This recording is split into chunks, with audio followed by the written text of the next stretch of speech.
Waalaikumsalam warahmatullahi wabarakatuh. Jamaah.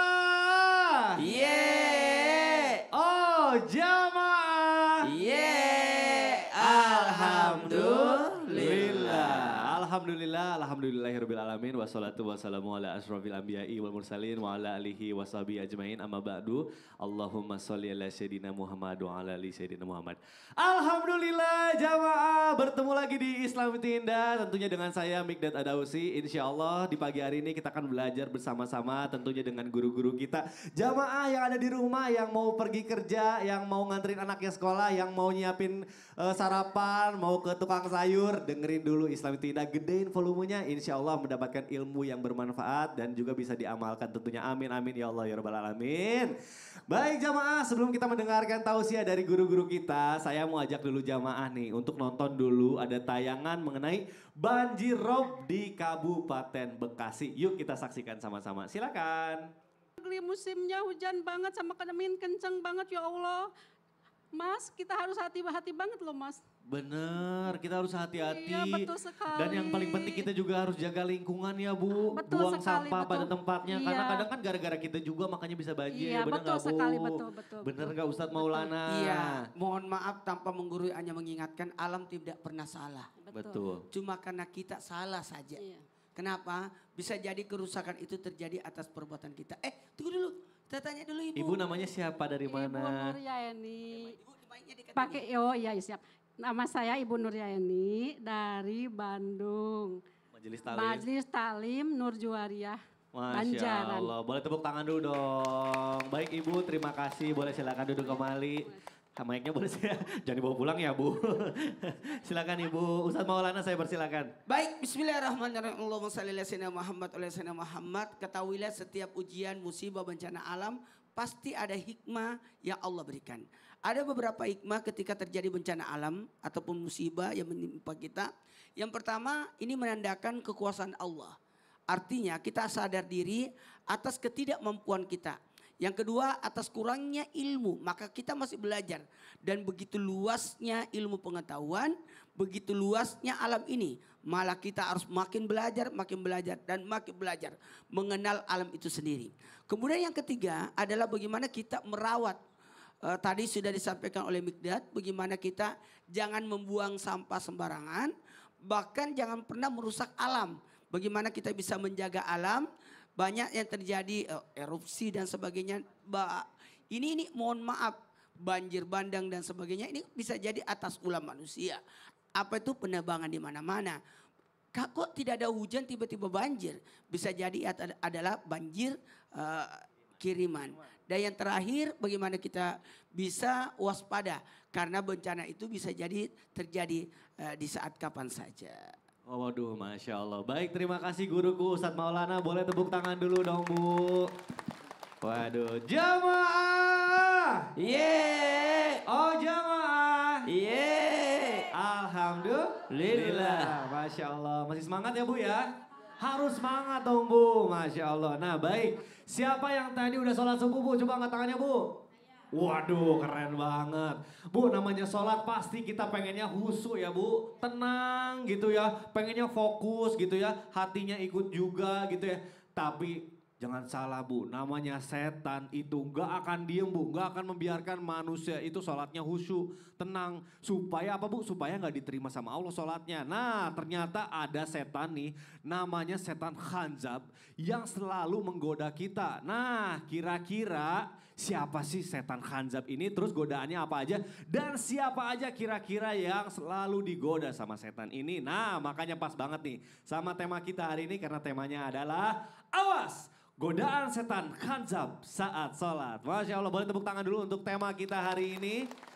Sebelum kita lanjutkan pembahasan kita, saya mau ajak dulu jamaah untuk nonton dulu. Ini ada tayangan mengenai niat sholat tak harus diucap. Yuk kita saksikan sama-sama, silakan. Waduh Bib, kalau kita nonton tayangan tadi, ini bener gak sih katanya salah satu godaan khanzab itu di awal-awal kita akan sholat kan. Tadi katanya kalau misalnya kita mengucapkan gitu niatnya ya dilafalkan. Betul. Nah itu selama ini mohon maaf nih Bib, kadang kan ada yang salah juga masih suka diucapkan. Atau yang benar itu sebenarnya nggak usah mulutnya gerak atau dalam hati aja atau gimana. Nah ini mohon penjelasannya supaya kita nggak diganggu Habib. Silakan Baik. Guru. Assalamualaikum warahmatullahi wabarakatuh. Waalaikumsalam warahmatullahi wabarakatuh. Alhamdulillahi rabbil alamin. Allahumma salli wa sallim ala Sayyidina Muhammadin wa ala ali Sayyidina Muhammad. Izin Ustadz Maulana, Ustadz Syam, Mikdad dan ibu-ibu semuanya. Ada seorang sahabat namanya Uthman bin Abil As. Beliau mengatakan, ngadu sama Nabi SAW. Beliau mengatakan, ya Rasulullah, qad hala baini wa baina salati wa qiraati yalbisuha alayya. Seorang sahabat ini telah mengatakan kepada Rasul, beliau mengatakan, wahai Rasul, inna syaitan, sesungguhnya setan qad hala baini wa baina salati wa qiraati, antara salatku, antara bacaanku, yalbisuha alayya, aku ini seakan-akan lagi digoda sama, sepertinya lagi digoda sama syaitan. Maka Nabi mengatakan, dzaka syaitan yuqalu lahu khanzab. Itu namanya gangguan syaitan yang bernama khanzab. Apabila idza ahsastahu, apabila engkau mendapatkan godaan seperti, merasakan godaan seperti itu, fata'awwadz billahi minhu, maka berlindunglah kepada Allah Subhanahu wa taala, watfil, maka engkau bukan meludah, meniup 3 kali ke samping ala yasarika thalathan. Fa'altu dzalika, maka setelah aku melakukan itu, fa'adhabahallahu anni, maka Allah menghilangkan gangguan tersebut. Nah, termasuk ketika kita lagi melakukan niat. Orang niat itu sebenarnya betul yang mana sih? Diucapkan atau tidak diucapkan? Maka yang betul dalam madhab Imam Abu Hanifah, dalam madhab Imam Ahmad bin Hanbal, dalam madhab Imam Syafi'i, maka dikatakan orang mengucapkan, tentunya di dalam hati wajib. Ini masalah diucapkan, dalam hati hukumnya wajib. Mengucapkan bagaimana? Seperti ibu-ibu biasa, usolli fardhu zuhri, seperti itu. Dalam prakteknya usolli fardhu zuhri arba'a rakaatin, betul kan? Yang di rumah betul kan? Artinya mengucapkan niat seperti itu, 3 madhab ini mengatakan disunnahkan. Lihat. Mazhab Imam Hanafi, Imam Hambali, Imam Syafi'i disunnahkan, bukan nggak boleh, disunnahkan. Dalam mazhab Imam, kemudian sebagian mazhab Imam Hanafi, sebagian mazhab Imam Ahmad bin Hanbal itu makruh, bukan tidak boleh, makruh. Dan dalam mazhab Imam Malik, mereka mengatakan membolehkan, tapi afdolnya tidak dibaca atau tidak dilafadzkan. Jadi nggak ada dalam 4 madhab ini mengatakan bid'ah atau tidak boleh. Oh baik. Mereka membolehkan tapi ada yang makruh. Satu lagi mereka mengatakan membolehkan bukannya makruh tapi lebih baik ditinggalkan. Oh baik. Kalau tanyakan saya bagaimana khusus dalam karena saya bermadhab kepada Imam Syafi'i, saya maka melafadzkan niat. Melafazkan, oh baik. Jadi muqtarinan, nanti niat itu Allahu Akbarnya berbarengan, nanti insya Allah kita praktekkan. Alhamdulillah kalau gitu. Baik, terima kasih Habib. Masya Allah, boleh tepuk tangan dulu dong.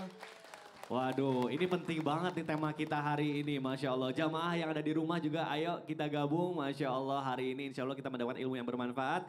Kita akan lanjutkan pembahasan kita, tapi sebelumnya saya mau ajak dulu jamaah untuk nonton lagi nih, ada tayangan mengenai sholat kok berisik. Yuk kita saksikan sama-sama, silakan. Ini menarik banget nih, ini pelajaran yang sangat-sangat penting untuk dibahas. Karena kadang kita itu kalau lagi sholat, kalau berjamaah apalagi di masjid, suka nggak khusyuk gara-gara orang lain. Biar nggak salah, yuk kita langsung tanya aja sama Ustaz Syam. Ustaz Syam, Siap. aku sedikit bingung nih, kan kita itu katanya kalau sholat juga kan harus ada gerakan di dalam mulut gitu ya, nggak boleh diem aja. Nah ini, tapi kalau sampai kayak di tayangan barusan kan agak berisik gitu, mengganggu yang sebelahnya. Nah katanya benar gak sih, ini adalah strategi dari khanzab ini untuk mengganggu orang yang sedang sholat. Tapi hukumnya gimana nih kalau misalnya orang sholat tapi agak berisik gitu, maksudnya dia Yang sholatnya yang berisik? Iya sholatnya Atau gitu. orang sekitarnya? Sholatnya berisik sehingga mengganggu gitu ya sebelahnya. Baik. Ini mohon penjelasannya Guru, silakan. Bismillahirrahmanirrahim. Tabi guruku Habib Muhammad, Ustaz Maulana, Mas Mikdad serta ibu-ibu yang dimuliakan Allah Subhanahu wa taala. Al-Qur'an surah Al-Mu'minun 1 sampai 3. A'udzu billahi minasy syaithanir rajim. Bismillahirrahmanirrahim. Qad aflahal mu'minun alladzina hum fi salatihim khashi'un walladzina hum 'anil lagwi mu'ridun.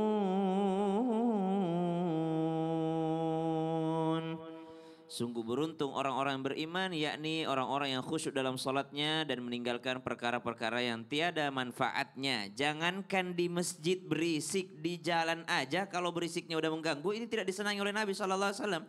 Jangankan berisik di masjid, jangankan berisiknya perkara duniawi. Ada yang pernah baca Quran, sementara yang lainnya juga beribadah yang lain. Ada yang baca Quran juga, ada yang sedang sholat juga, ada yang sedang kajian ilmu. Lalu yang berisik ini ditegur oleh Nabi SAW. Janganlah kalian saling mengganggu dalam ibadah. Subhanallah. Nah sekarang kita berada dalam sholat. Allahu Akbar. Rukun qauli. Ada rukun yang mesti diucapkan. Bacaan suratul Fatihah, takbiratul ihram, bacaan suratul Fatihah. Bismillahirrahmanirrahim. Alhamdulillahirabbil alamin. Bagaimana kalau sholat yang sir, sholat zuhur, maka minimal suara dia terdengar oleh telinga dia sendiri, bukan telinga orang.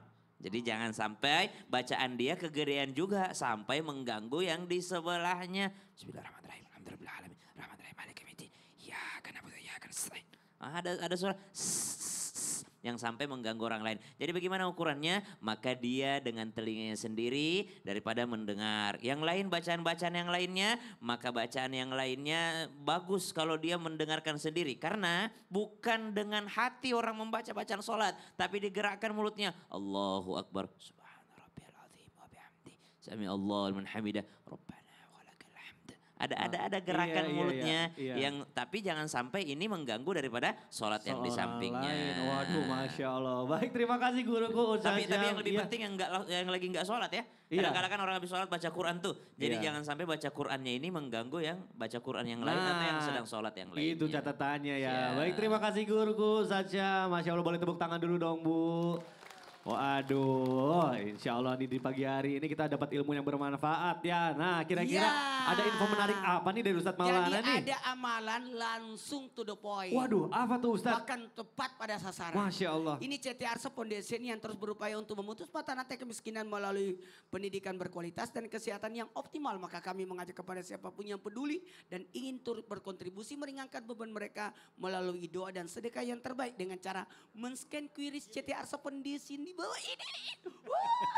Langsung aja, Masya Allah. Langsung aja. Jamaah yang di studio, yang ada di rumah, yuk jangan sampai melewatkan kebaikan untuk berdonasi di pagi hari ini. Luar Masya biasa. Allah.